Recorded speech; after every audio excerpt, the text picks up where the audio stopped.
Start another 30 seconds, just giving some time for people to log in. Another 30 seconds.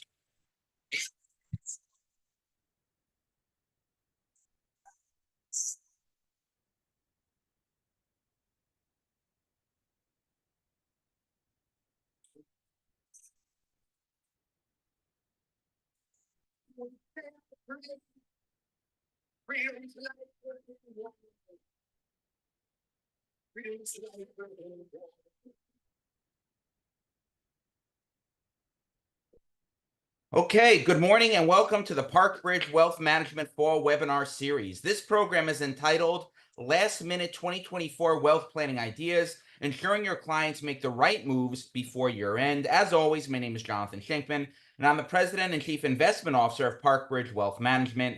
In that role, I serve in a fiduciary capacity to help my clients achieve their financial objectives, and my practice focuses on working with high net worth families, businesses, and not-for-profits. I manage individual investment portfolios, trust accounts, corporate retirement plans, and endowments to help my clients achieve their financial goals.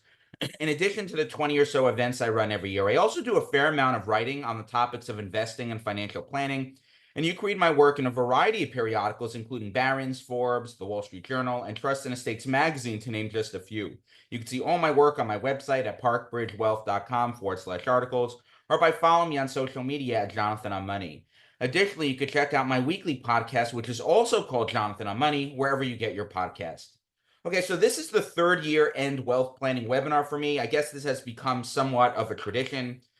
For folks who have never attended my year-end webinars, I'll aim to offer a bunch of different planning ideas to help you and your clients before December 31st and beyond. I'll cover a whole host of timely topics from investing, estate planning, tax strategies, and helpful context and more. So prepare to receive a fire hose of information and have a pen and paper ready.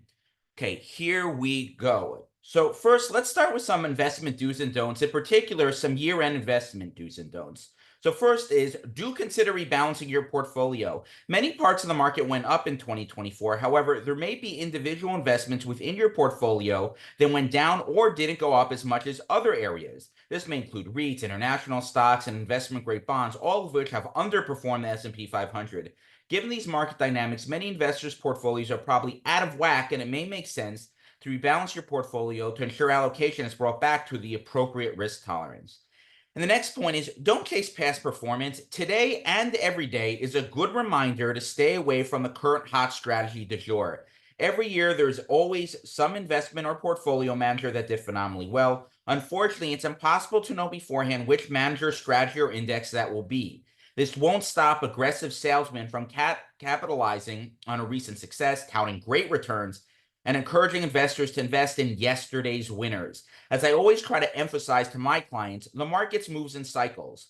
One year's winners are oftentimes losers in the following years. The key is to stick with a proper asset allocation, plain vanilla investments that will allow you to achieve your goals. Chasing past performance will not work out in the long term. And here's a quick investment planning tip. Do consider setting up an investment policy statement.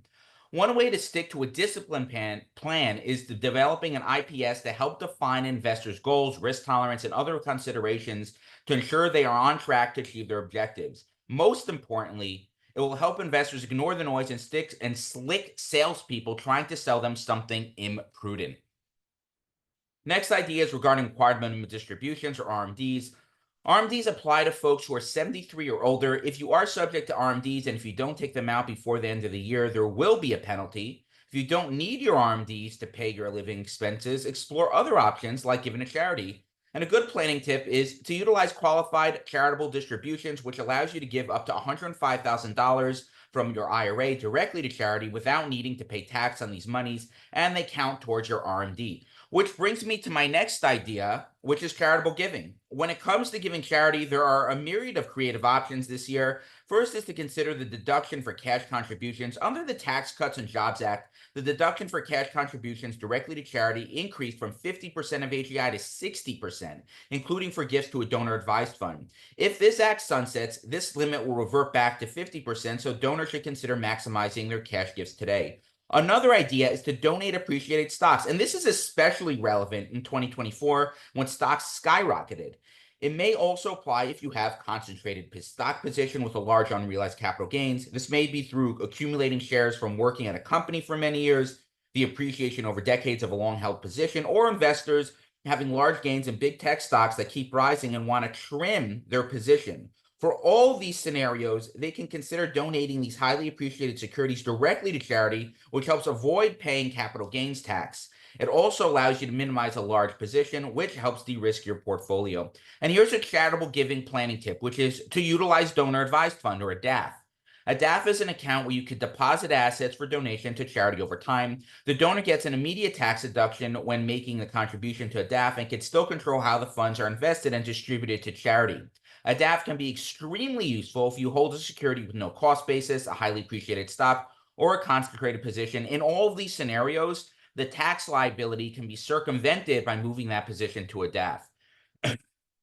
DAFs are also useful when bunching your charitable contributions, which involves donating several years' worth of charitable contributions all at once.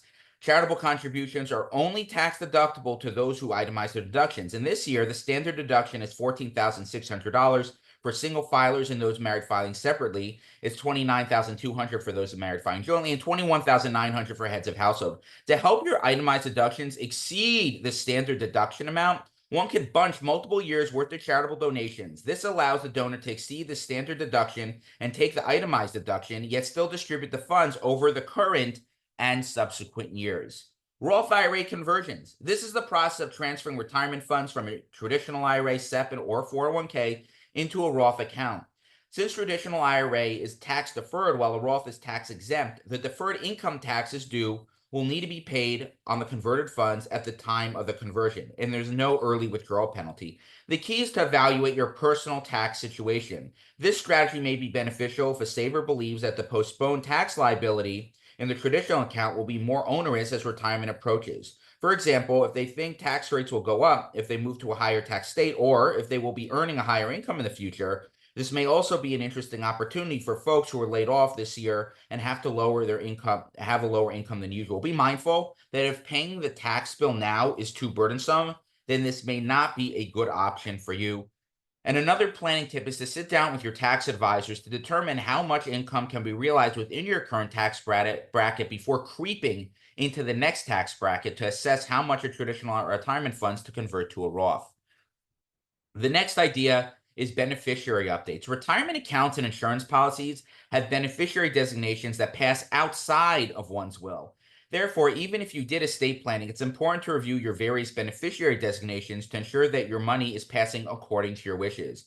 Also be aware of and plan for changing family dynamics. Did a family member who was a beneficiary on your account pass away this year? Did you want to alter beneficiaries because your family dynamics have changed? Be sure to reach out to your advisor to update them on your situation and discuss best practices. The example I always like to give is regarding an ex-spouse inheriting your assets, which is a devastating misstep and not unheard of. And here's a timely planning tip that is tangentially related. In late 2019, Congress passed the Secure Act, which eliminates the stretch option on distributions from inherited retirement accounts. Under the new rules, most non-spouse beneficiaries are required to fully distribute inherited account balances by the end of the 10th year following the year the account owner dies. Conducting annual beneficiary reviews is a great way to identify clients whose estate plans have been impacted by this change, and it may prompt discussion with clients and their heirs on efficient wealth transfer strategies. For example, utilizing a charitable remainder trust to replicate the benefits of the now defunct Stretch IRA. Now let's just briefly discuss some estate planning considerations and numbers. So the federal unified estate and gift tax exemption for 2024 has been at an all-time high of 13.61 million or 27.22 million per married couple. And it's going to rise next year to 13.99 million and 27.98 million respectively. Additionally, the gift tax annual exclusion amount will increase from $18,000 per donee this year to $19,000 in 2025. And regular gifting is a wonderful method of getting money out of your estate for estate tax purposes. My guess is that the Trump administration will eventually extend the tax benefits under the TCJA, but anything can happen in Washington. On that point, and here's a planning tip, which is make the most of these high exemption amounts today because no one knows what the future holds. At this point in time, these amounts are scheduled to be reduced at the end of 2025 to pre-2017 levels, which is about half of what they are today. Remember, the future is always uncertain and you should plan accordingly. And that's a theme I'm going to repeat a few times throughout this program. Speaking of making the most of the exemption amount before the end of the 2025, here's some planning considerations for married couples. First, split gifts. Both spouses should consider making use of their exclusion amount before 2026 decrease. If neither spouse has used much or any of their exclusion amount, one spouse can make a gift of about 28 million. Then both spouses can make a split gift election that for federal gift tax purposes would treat the gift as having been made equally by both spouses. Note, though, that this approach does not work efficiently if one spouse has previously used much of their exclusion amount. Should consider ownership changes. If one spouse has a significantly larger percentage of assets assets than the other spouse, they may reallocate the assets so that each spouse can take advantage of the exclusion amount. Such changes could result in a significant shift of marital assets between spouses. And then finally, there's also SLATs, or spousal lifetime access trusts, which I've written and spoke about in the past. SLATs are irrevocable gifting trusts and move assets and future appreciation outside of one's taxable estate, but include a spouse as a beneficiary so that the grantor has indirect access to the funds in case they are needed in the future. In order to have SLATs created by spouses for the benefit of the other recognized for gift tax purposes, it's often advised to create them at different times, even in different tax years. Therefore, to complete these prior to the sunset at the end of 2025, you will need to start before the end of 2024.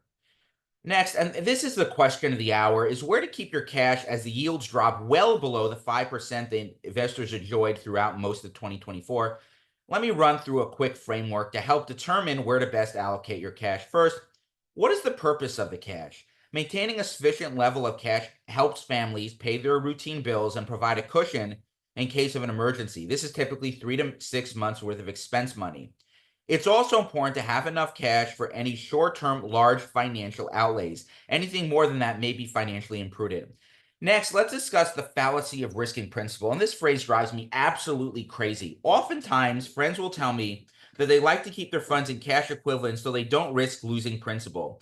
This shows a lack of understanding of risk and how it impacts our lives. Remember, money that's kept in cash for too long or short-term bonds will inevitably end up losing buying power in the future. While the dollar amount appears to slowly increase every year, it is not rising as quickly as inflation. Therefore, if you intend on saving money for your future, keeping it in cash or bonds, which will underperform the rate of inflation, will ensure that you can buy less goods and services with your dollars in the future. The next consideration is your time horizon. Ultimately, when you will need your money should determine where to put it. For example, cash equivalents should typically only be used for an emergency fund of 3 to 6 months worth of expenses, or possibly a bit longer if you have a significant upcoming expense. Suitable cash investments for this bucket are money market funds, CDs, and perhaps T-bills. Even as rates continue to drop, you don't want to risk short-term funds in other investments. The key is having liquidity when you need it. The next are bonds, which typically offer lower returns than stocks, but higher returns than cash equivalents over time. Bonds are useful in achieving intermediate goals since they help diversify a portfolio and reduce investment risk. If you have a goal that is less than 10 years down the road, bonds should be a component of your investment strategy. And then finally, there's stocks, which are the ultimate investment for a long-term portfolio growth. If you'd like your portfolio to grow over the long term and outpace inflation, stocks should be a significant portion of your holdings. Any investor with a 10-year or longer time horizon is doing themselves a major disservice if they don't own stocks. There are also alternative investments, which most people should avoid. They are typically less liquid, far more expensive, tax inefficient, and usually don't achieve the returns they claim. They are also sold on hype and not on merit. I'm sure this may be triggering to some people to hear, but it's the truth. Here's a planning tip, which is asking yourself, what should you do? Well, what are you looking to accomplish with your money? Your answer will determine when you need the money and lead you to the correct decision based on the framework I just laid out. So interest rates are important for more than just lending and bond investments, cash investments. There are several types of estate planning strategies that use numbers derived from the federal funds rate and may be beneficial in this changing interest rate environment. One of these numbers is the Section 7520 rate. The 7520 rate is a factor used in making various calculations such as remainder interest, charitable deductions, and minimum thresholds for sophisticated estate planning strategies. Here's a planning tip to chew on. Consider rolling grantor retained annuity trust, or GRATs, which can be helpful in a changing interest rate environment and in choppy market conditions. A GRAT is a type of irrevocable trust that allows the grantor to transfer assets and receive annuity payments for a set period of time. Rolling GRATs means setting up multiple GRATs that can help grantors navigate interest rate fluctuation with greater confidence. For example, given today's still relatively elevated interest rates, a single GRAT might struggle by not holding investments that outpace the 75/20 rate. However, a series of short-term rolling GRATs funded with marketable securities like stocks is likely to thrive regardless of interest rate backdrop. If the stocks in any one GRAT fail to outperform the applicable 75/20 rate, that GRAT fails. In this situation, the donor simply just receives their stock back without penalty and without using much, if any, of their gift tax exclusion. If the stocks in a GRAT outperform the 75/20 rate, the net proceeds flow to the donor's beneficiaries and effectively transfer wealth. Next is 529 contributions. A 529 is a tax-advantaged college savings account that may provide an opportunity for immediate tax savings if you live in one of the 30 states or more, offering a full or partial deduction for your contribution to the home state 529 plan. Most states require you to invest in the in-state plan to receive the deduction for your contributions, though there are several states that are considered tax parity states, meaning you can use any state's 529 plan to receive the deduction. And one strategy to consider is super funding the 529 accounts if you're able to. Here you can spread a tax-free gift to a 529 account over 5 years for gift tax purposes. So a married couple not making any other gifts to the beneficiary during the 5-year period can contribute up to $180,000 to a 529 plan for your child, and with the election, not run into a gift tax problem. Now for a planning tip, 529 assets are not currently factored in as assets for the purpose of determining federal financial aid under FAFSA process if held by grandparents, opposed to parents where they are considered. This may be a wonderful way for grandparents to save for their grandkids' higher education without jeopardizing their ability to qualify for financial aid. Next idea is tax loss harvesting, which is the process of selling securities at a loss to offset a capital gains tax liability before year end. When reviewing portfolios with your clients, advisors should determine if there are opportunities to strategically generate losses to offset other gains. For example, using a tax swap strategy for mutual fund holdings allows you to realize tax loss while retaining essentially equivalent market exposure. The key is that the funds are not substantially identical. The way around that is by using different fund companies that track different indices and may have slightly different strategy, but that still have similar results. And a common example, which I've mentioned in previous webinars, is swapping out an S&P 500 fund at one company and buying a total U.S. market index fund at another company. One thing to be mindful of is minimizing the short-term capital gains. This strategy may be used to limit the recognition of short-term capital gains, which are generally taxed at a higher federal income tax rate than a long-term capital gains rate. And here's a planning tip. One creative approach to tax loss harvesting is to donate cash proceeds from the sale of stocks that are at a loss. In this strategy, investors benefit from recognizing a loss by selling stock that went down in value. The loss can be used to offset any capital gains for the year, or it can be used to offset up to $3,000 your ordinary income. That is in addition to the charitable deduction you receive for your cash donation from the proceeds of the sale. Next idea is regarding employer retirement plans, and here are a few items to keep in mind. First, assess contributions made this year. You should review how much money you contributed to your employer retirement plan this year. If you're financially able to, it's worthwhile to max out your 401k or 403b if you have not done so already. In 2024, those limits are $23,000 before any company match, or $30,500 if you're 50 or older. Also be mindful of next year contribution limits and get ready for that. For 2025, the contribution limit increased to $23,500. Catch-up contributions will remain the same at $7,500 for those 50 to 60. And this is interesting. The IRS now permits an additional catch-up for employees ages 60 to 63 of $11,250 instead of just the $7,500. So don't forget to make the required tweaks within your plan to ensure you're making the maximum contribution for the coming year. Next is the classic deliberation between a Roth and traditional. The rule of thumb is if you think you may have a high income year, then a traditional IRA may make more sense. If you anticipate a low income year, then a Roth IRA may make sense. And you should speak to your advisor of what makes the most sense for you. Also, review your investment lineup and portfolio. Determine with your advisor if it makes sense to make any changes. This is especially applicable if your firm switched 401k providers recently, if you rolled over an old 401k into your IRA, or if you're approaching retirement. In any of these scenarios, tweak your investments may make sense. And the next is the consolidation of old accounts. If you have old retirement accounts still held at previous employer, be sure to consolidate them into an IRA to keep your assets organized. It rarely makes sense to have old retirement accounts scattered at various institutions, especially old employers. If you need help consolidating old accounts, let me know if I could help. And here's a planning tip. For clients with 1099 income or who are self-employed, consider setting up a solo 401k. Even if an individual is maxing out their employee contribution through W-2 job, they could still make a profit-sharing contribution into their solo 401k, deferring taxes on up to an additional $69,000, depending on their self-employed income. For people in a higher tax bracket, this strategy can allow them to defer more funds for retirement, reducing their taxable income, and increase their nest egg.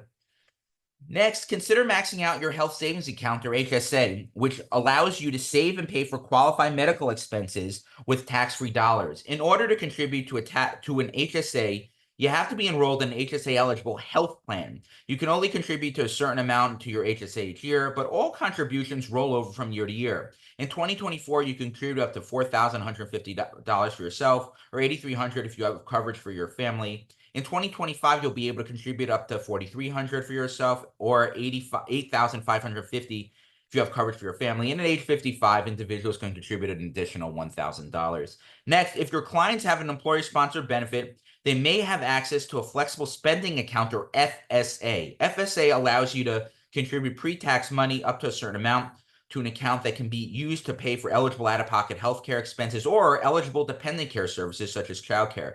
However, FSA funds typically are use it or lose it, meaning they generally can't roll the full amount into the next calendar year. To avoid losing any unspent funds, make sure to plan to use the money before December 31st. Now let's turn to budgeting expense goals for the upcoming year. It's always essential for investors to assess their expenses and plan ahead for the future. One thing to consider is cash flow management for retirees. This is especially important since retirees must evaluate how much cash they will need in the future year to be able to live on, and should work with their advisor to ensure they're able to meet their cash flow needs. And the next thing would be the mitigating sequence of returns risk. Retirees should target a higher cash cushion than what is typically recommended for non-retirees in order to sufficiently mitigate the risk of experiencing lower or negative returns early in retirement when withdrawals are made from an investment portfolio. The order of sequence of investment returns can significantly impact your portfolio's overall value and consequently your ability to maintain your lifestyle later in retirement. And here's a budgeting planning tip. Over the past few years, expenses have risen due to inflation. For clients that are in the decumulation stage of retirement planning and drawing down their portfolio, the amount of money they need may have increased. While many financial advisors use 4% as a safe amount of money investors can withdraw from their nest egg every year, it's worth reassessing these numbers every year based on personal circumstances, market performance, and the economic environment, including inflation, to see if anything has changed.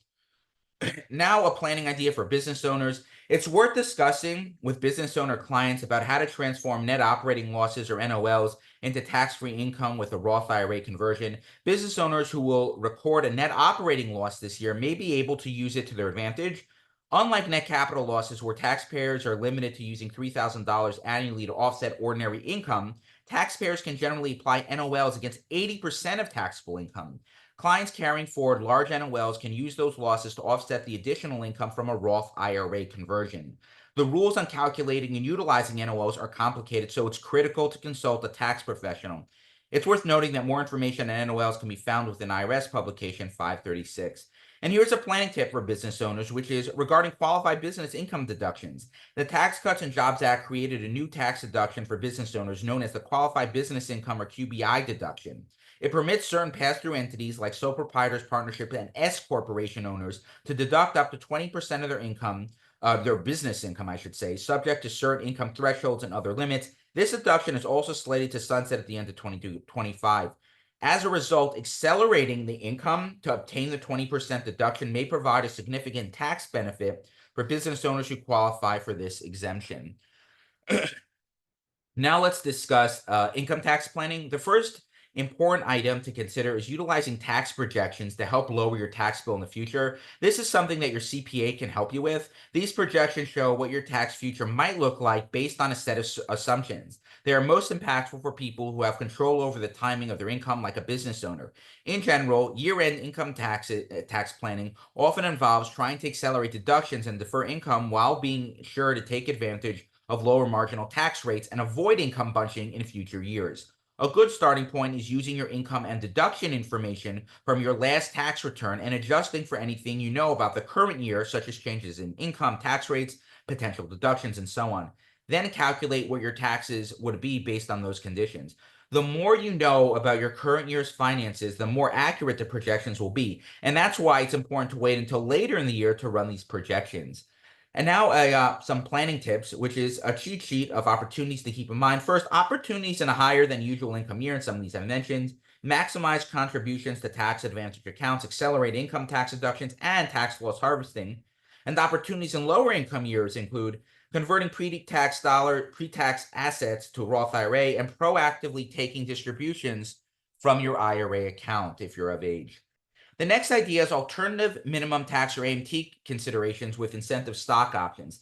AMT is an alternate tax calculation that's computed by removing many of the typical income tax deductions. The Tax Cuts and Jobs Act significantly increased the AMT exemption amount, meaning it increased the threshold at which a taxpayer is subject to AMT. However, this exemption amount will return to pre-Tax Cuts and Jobs Act levels in the event of a sunset, so more taxpayers may be subject to the AMT. And a planning tip is regarding the exercise of incentive stock options, or ISOs. ISOs aren't considered to be income for regular tax purposes, but it is considered income for AMT purposes. This can result in AMT being due in the year of exercise, and for people with ISOs that will be available to exercise pre-2026, it's advisable to take the potential changes of exemption into account when developing an exercise strategy. Let's now shift to talk about Trump's tax proposals. This is just general knowledge that may be helpful in your discussions with clients. So, President-elect Donald Trump's Republican victory will help him drive his agenda through Congress. And these are some topics that he discussed on the campaign trail that are worth just keeping an eye on.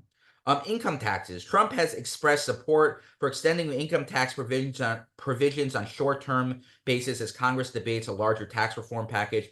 And that could mean federal tax brackets would stay where they are today with a top marginal rate of 37%. The SALT deduction cap and elimination of personal exemptions might also be reconsidered as part of a congressional negotiation. When it comes to qualified dividends and capital gains rates, the TCJA lowered taxes on long-term capital gains by setting up separate tax brackets for assets held longer than 1 year and for qualified dividends, though the states remain the same, the rates remain the same at 0, 15, and 20%. The act also retained the 3.8% net investment income tax for higher income people. There has been some discussion among Republican tax policy experts about making the top rate 15% and eliminating the net investment income tax.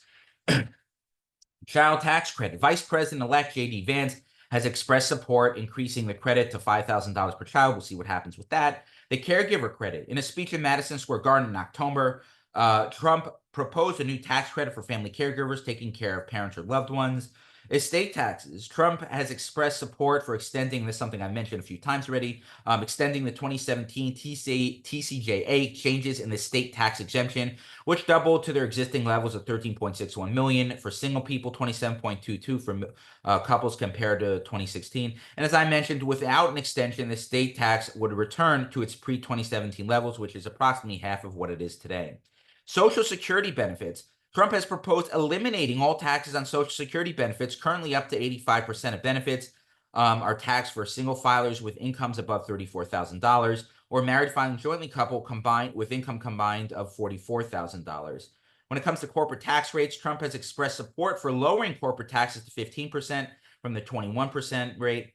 And now tariffs, which were just in the news this morning and last night. President Trump is a self-described tariff man, where he will use tariffs to punish countries who are not playing fairly and to protect American products. I have little doubt that he will assess tariffs, especially to a country like China, who steals intellectual property and seems to play by their own rules. And here's a practical planning tip. When it comes to taxes, remember that the future is unpredictable. While we assume Trump will lower taxes, tax policy is still uncertain. Therefore, embracing an approach of proactive tax mitigation strategies, like the items I mentioned, makes sense. In terms of tariffs, the stock market is the best way to outpace the inflationary environment over time that may be caused by tariffs. Make sure to incorporate that into your portfolio.